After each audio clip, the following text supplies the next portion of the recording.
Welcome to Cultural Connections Lab. I'm your host, Dr. Kelly Forbes. We are here to talk with educational professionals around the world to impact and influence the education system as we focus on cultural connections and the education of multilingual, diverse students. We're excited to have you join us today, and we sincerely hope that you enjoy the show.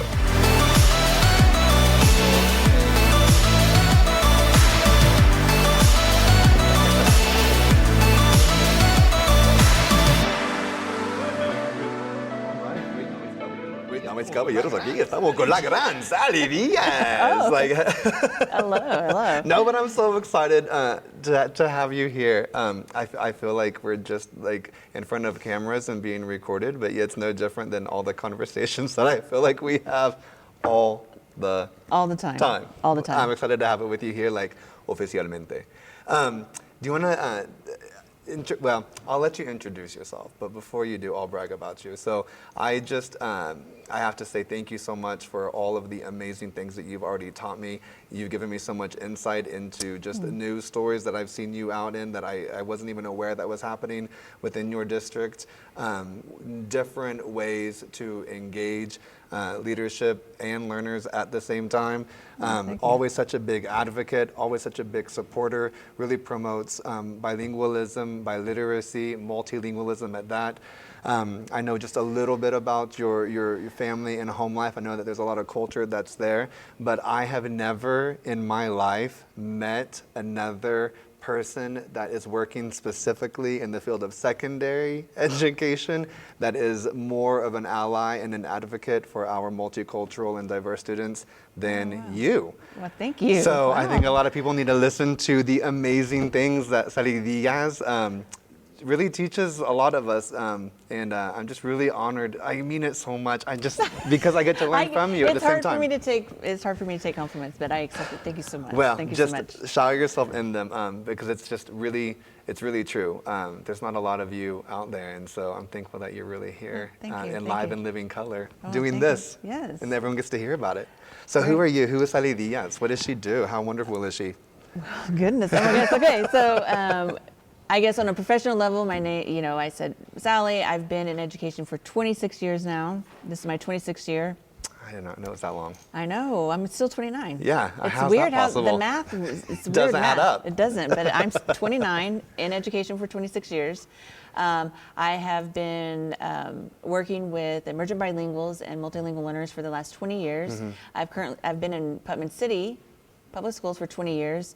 I've done I've worn so many hats in my educational career. I have been a classroom teacher, I have been an EL teacher, I've been a Title I teacher, and now currently I am the secondary educational or instructional facilitator for Putman City Schools. Okay, excellent, Yes, excellent. yes, So yes. And here you are presenting also at the conference. I had to pull it up real quickly. The name of the session is Integrating Cultural Competence into the Classroom to Support Multilingual Learners. Yes. I guess this was a good practice round. So first of all, thank you for sharing that information here at OABE, but you're going to be presenting that at NABE, the National Association for Bilingual Education, correct? Yes, we are, and I'm super excited about that. It was such an honor that we were accepted to be presented at a national level. I presented several times, locally within my district or in other districts or within the state of Oklahoma, but to be able to do it at a national level is really exciting. And I couldn't do it without she's standing over there, but I have my counterpart, my best, Iriana, one of my amazing. best peeps in the world, Iriana Sanchez, and I couldn't do it without her. So you can always come over here and just wave if you would like. Just come on over, Iriana. Just to say hello. We'll keep talking as she comes. But I get to, see her in action as well at places like OABE and NABE. And so that's exciting. And here she is, damas y caballeros, nuestra gran amiga, Iriana. But really, it's fantastic what you two do. I know that you really are a tight team. We are a tight team. She's my confidant. She's my complaining session, but also my successes. Mental health advocate. My mental health advocate. Hey, we that's all what I need those, don't we? And but also I know we are always on the same page when it comes to what our kids need. And so we really, she's a great advocate as well for our multilingual learners in our district. So. Well, okay, I think that's the perfect segue then into what do they need? how do we know that they need that? And then what do I do as an educator? Or even, because sometimes people aren't in education that listen to the podcast, right? Oh, okay, good. So what if there's somebody that's just in the world? Like, what is our role? Let's start with the education side, right? But what do our students need, and how do we know that they need that? And what, therefore, do we need, and how do we know that we need that? You know, Ooh, that's a good question, but I really think I don't want here's my whole, the way I see myself in education, the way I see myself in life is I'm a servant. I'm a servant first. Well, and there so it is. when I serve my students, when I serve my leaders, when I serve other people in the building, when I serve my community, when I serve my family, when I serve is what I get the reward from. And you know, a lot of times, sometimes we think, and it does take a toll, but it's worth it. Mm-hmm.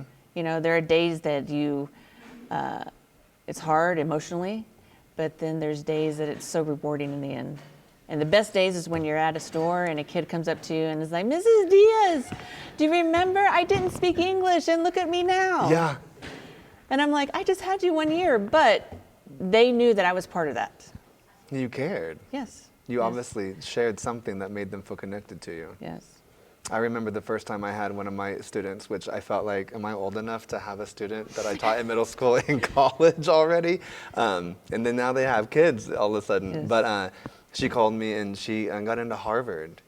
Oh my gosh. I was, you know, a newcomer student coming in, I believe it was 7th or 8th grade, and then was able to work with them. And then, so those are the best moments and the most rewarding moments for sure. Mm-hmm. You and I have a lot of really good conversations about many things, but most specifically about culture and the role that that plays in everything that we do. And so a lot of times in academics, and again, I said that we can move this beyond just academics, but on the academic side, of course, we're looking at testing, we're looking at grades, we're looking at the WIDA or language assessment, TELPAS, or whatever that might be for your local area. But then it's that cultural piece. And I still continue growing in all of this myself all the time, and I feel like in our conversations that we get to share a lot of that about each other, like our own journeys, our own exciting moments, our own frustrations sometimes. But there's always like that cultural piece that I feel is like missing. But then you have people that are coming back to you saying, you know, thank you, Ms. Diaz, for helping me, even though you might have had him for 1 year. But I think it's because you're making a special connection, and because of who you are and because of your experiences, I feel like that's what clues you in on some cultural responsiveness. Is there anything to that you could speak of that would be beneficial for anyone to know when it comes to working with diverse populations and just being culturally responsive, and how's that impacted you? You know, I will say being, you know, cultural, I think it also, I mean, honestly, I think, you know, it all kind of derived from, I used to study math. Okay, I know I'm a nerd. Okay, so when I was like in 4th grade, like in 4th grade, I memorized like all the countries of the world. And for whatever reason, that was just something that was so fascinating to me to understand the world. And I think I've just grown up with that inside of me. I've always wanted to know about different countries, about different cultures, about different languages. Where are you from? You know, why, you know, and I always ask the why questions and the hard questions. And I think getting to know people and building relationships with them, and then I'm able to ask them like, well, so how do you make your rice in your country? You know, or why do you do this? And you know, and there have been times, I mean, even being in you know, I've been married to my husband. We've been together for over 30 years, and we've been married for, oh my gosh, 26 years. Felicidades. I know, thank you. But we're in a multicultural relationship and a multicultural marriage, and we have a multicultural home. And there are times that are difficult because I don't understand, because I'm coming from my perspective. And sometimes there are things that are frustrating, or even on his side, you know, like, well, why are you doing this? And really but then when we sit down and talk about what the real problem is sometimes it's just a difference of perspective of where we come from, because we didn't have that, or he didn't have that, or I didn't have that. But I think it's just connecting with people, asking people, getting to know people, and just building good relations. I mean, just talking to people. Yeah, I think it's just really stopping, like you said, you had to stop and talk, and you had that conversation. Right. many times like we're so busy, we have so much to do, we have to cover during our plan period Right. because someone else is gone. We know about those situations also. Like, how do we do that? Or like, I mean, not to have it be like a question that we can't answer, but is there like an act, like a real action step that we can do, or a recommendation that would really be conceivable for us to do as educational leaders in this conversation? Because we are busy, we are running around. That's why we are having this conference, for example, on a Saturday, which we Right. also talked about, like how do we Right. maybe switch that up? But we're trying to give space for people to be able to come and not have any other obligation, because our time is so limited, and even during the day. But we also have leaders, teachers, and students in a building that we need to be able to have some of these conversations, I would think.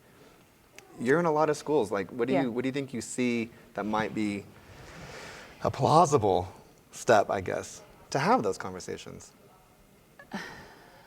That's a good question. I mean, I don't know. Like, I keep thinking, like, what do I do, or what do I see that people are doing? And I think it's just, it's a really good question, Kelly. Okay, like, well, good. I'm really thinking. Like, I don't know. I can't pinpoint a specific thing that I actually do or what I've seen. I think it's just, I know it's cliche, but I mean, really, loving your neighbor. It's not cliche. And It needs to be said more. But loving your neighbor doesn't mean that I have to be your BFF, but loving your neighbor just means accepting who you are and saying, you know what, it's okay. I mean, it's okay. And just moving on instead of fixating on certain things and saying, did you know that she did that? Or did you know, there's so many, yeah. And I don't know, I can get into specifics, but I mean, I think just loving each other and just accepting people. No, I think that's so cool though, because like, so now as you're saying that, I'm thinking, okay, so maybe it really has nothing to do with time. It has everything to do with our own behavior. Yes. So if my behavior were to be more in alignment with loving thy neighbor as thyself, right? And then making sure that we have that through line of respect, that even though I may not understand, I may not have ever experienced that, and or I may or may not even agree or disagree, it's still having that level of respect and I think mutual care for each other. So I Yeah. think it's about behavior more Behaviors. than so maybe time, maybe what we're coming to the conclusion is maybe time is a factor, but it's not as big as one that we think. Maybe it's No. behavior during that time. Right.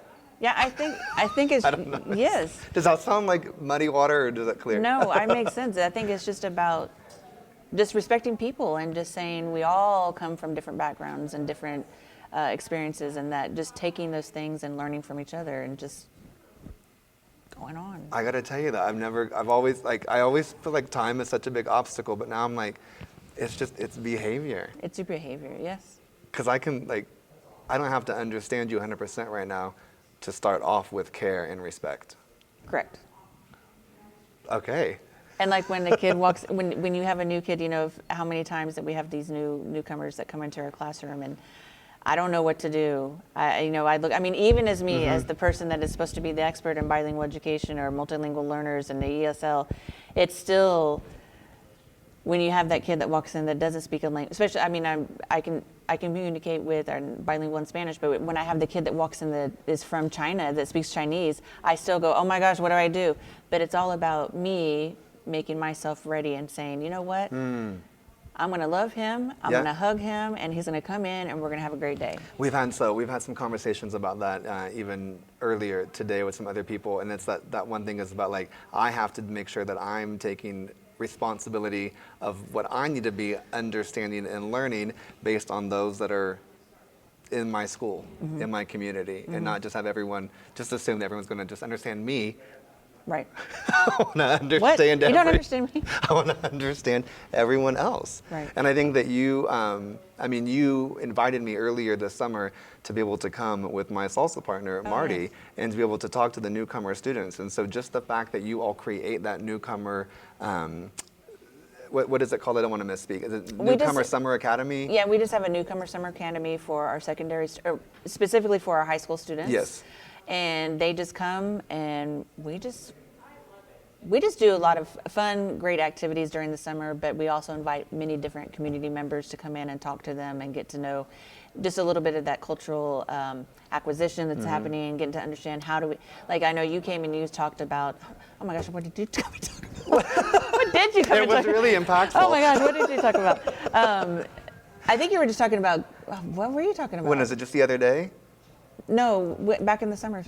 Oh, back in the summer. So Marty and I were there, and so we talked with we talked with a group of Spanish-speaking students, and then we talked with a group that were not Spanish-speaking students, so we could do what was Marty from Colombia and me bilingual in Spanish, and so just talking about like, what's it like to be coming from another country, another culture, and then not losing your culture, but building upon that with the other culture? Right. Because my goal is for people not to lose who they are. I mean, I want you to do you, and you do you however you want to do you. But I don't want to be the reason that I'm taking away part of you to force you into another hole. And that was kind of like the theme of what we were talking about. Yeah. Yes, exactly. Now I'm like, oh my gosh, I don't even remember sometimes. I'm like, where have I been? But just providing opportunities for kids and providing opportunities for kids to, and actually, you know, I think people in our community want to come into our schools and talk with our kids and want to reach out. But sometimes we, too, on the inside of the education, you know, we have our little wall around our little buildings, and sometimes we also don't step out, you know, and ask people to come in. So we've had people come in and talk about insurance, health insurance, because people that come from, a lot of these kids that come from different countries don't understand the process of health insurance. I mean, and when you're high schoolers, these types of conversations and these things are important and relevant to their life. Like how, oh, you mean I have to have health insurance so I can, you know, if I go get sick? Yeah. What does that look like? What does that mean? Because in some other countries where even I've been visiting, you have an issue that happens and anybody can go. Yeah, anybody. You just go. Everybody goes to the doctor. Right. Everyone has the health care. And some people don't. It's not the same here. Right, it's not the same. And we had a big thing with them about when do you go to the doctor, when do you go to urgent care, and when do you go to ER? And then we had this like activity game that they had to do, and they had to decide. We had these images of all the things that you could do. Like, okay, you're having a baby. Where would you go?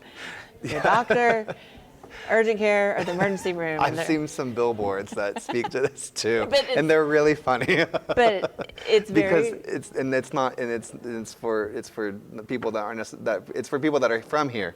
Also, so I can only imagine if you're not from here, how confusing that can be. Right, So.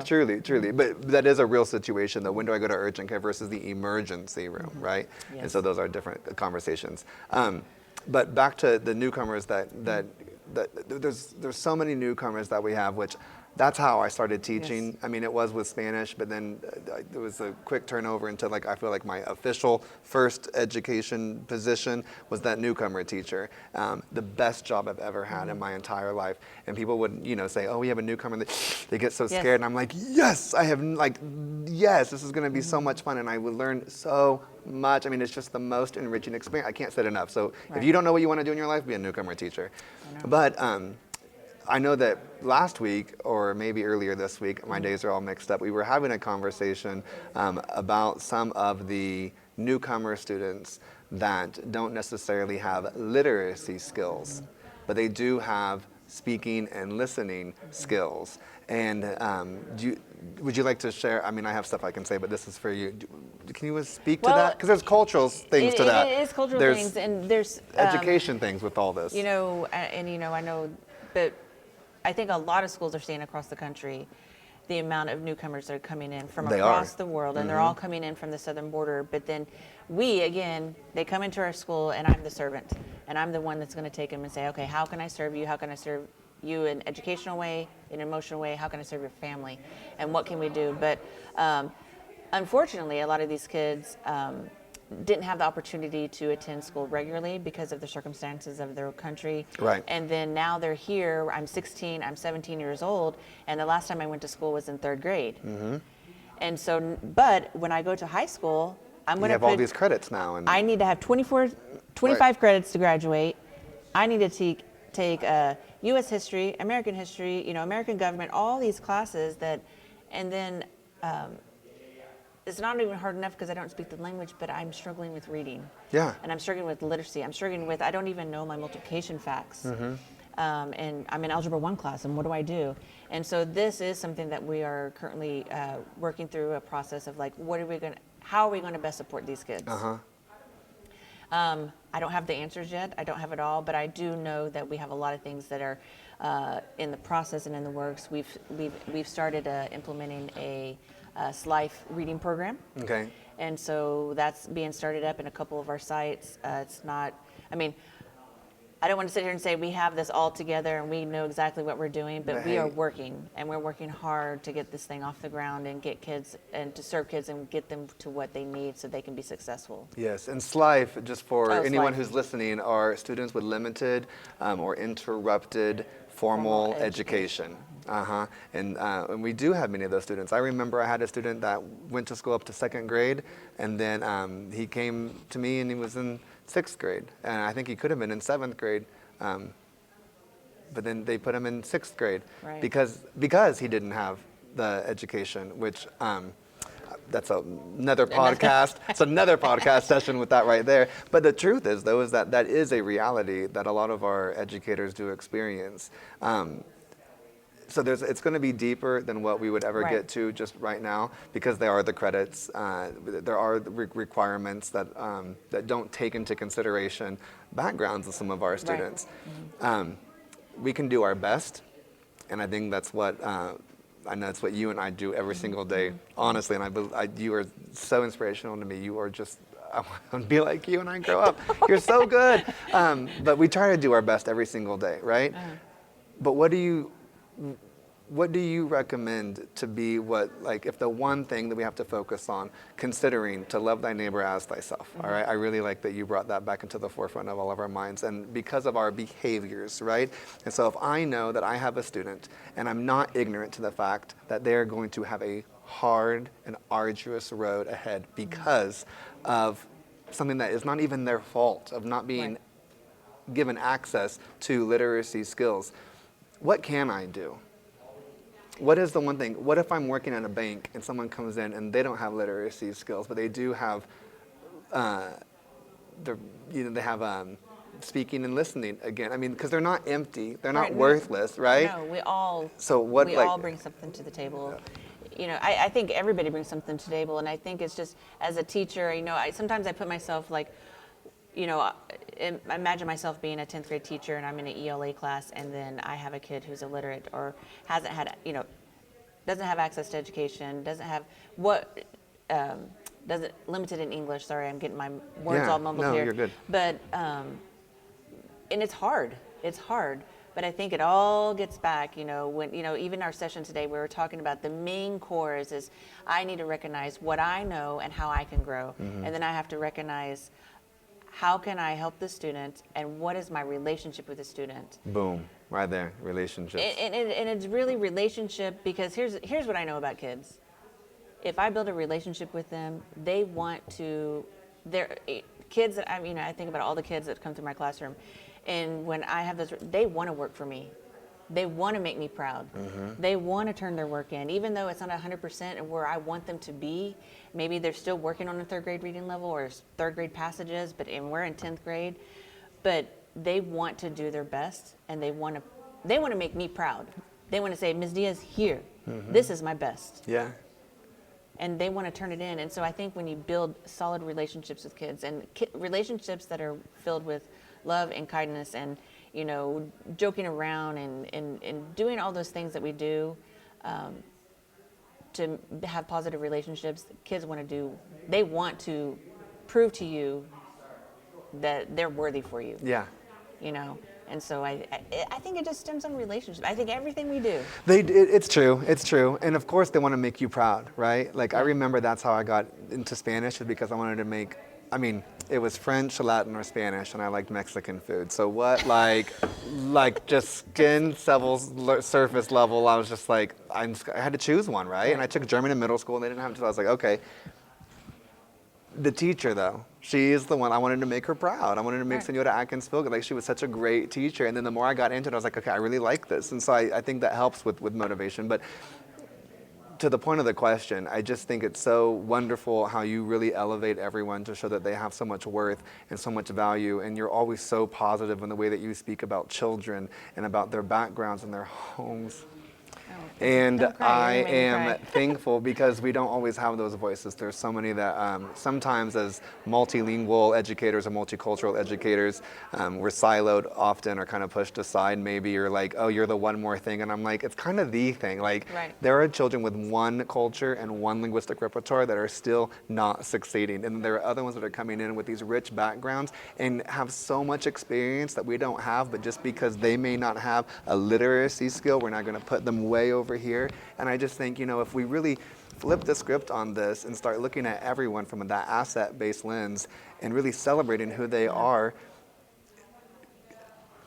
I think we'd be so much better in our conversations and our class setups and our master scheduling and everything else. But it's because of your conversations and being so positive about who they are and what they bring as very full vessels of information, knowledge, and belonging as well. Like, I think it really makes me question every behavior that I have, because now I go back to this thing about everyone says there's not enough time. And I'm just like, no, it's really about the behavior now. I'm really stuck on that. But I think that you promote those conversations, and you are right now. So I'm so glad that people are going to hear this. But I know that you do that in your schools because I've witnessed them, even whenever you speak with leadership. So Thank you. thank you. Is there anything that you would like to share, like some final words or thoughts or celebrations or recommendations or anything to anyone who just might be listening about how awesome it really is just to embrace the diversity around us and learn more and grow? I think, yes, and just continue working and working hard. I think I know education is a hard career, and it's a hard job every day.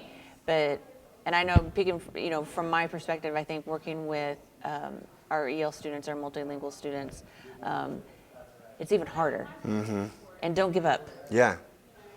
I think we're in this fast food, we're in this drive-through fast food mindset all the time, and we think that kids are supposed to come in from Cuba on Monday, and by Friday they're supposed to speak English. Oh, that's and it doesn't yes. work that way. We are in that. And so if just keep doing, keep working, and you will see the fruit later.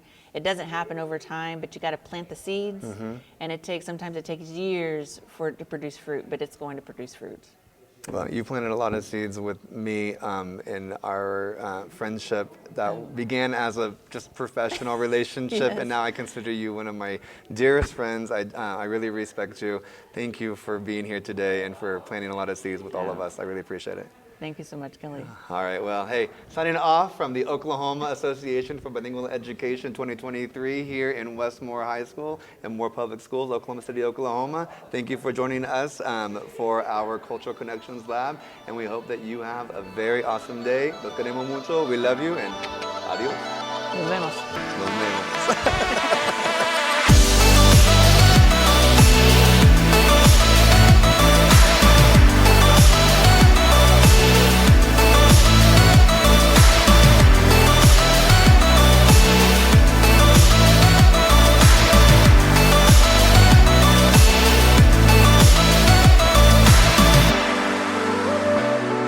Thank you for joining us today. Don't forget to like, follow, and subscribe. Adios.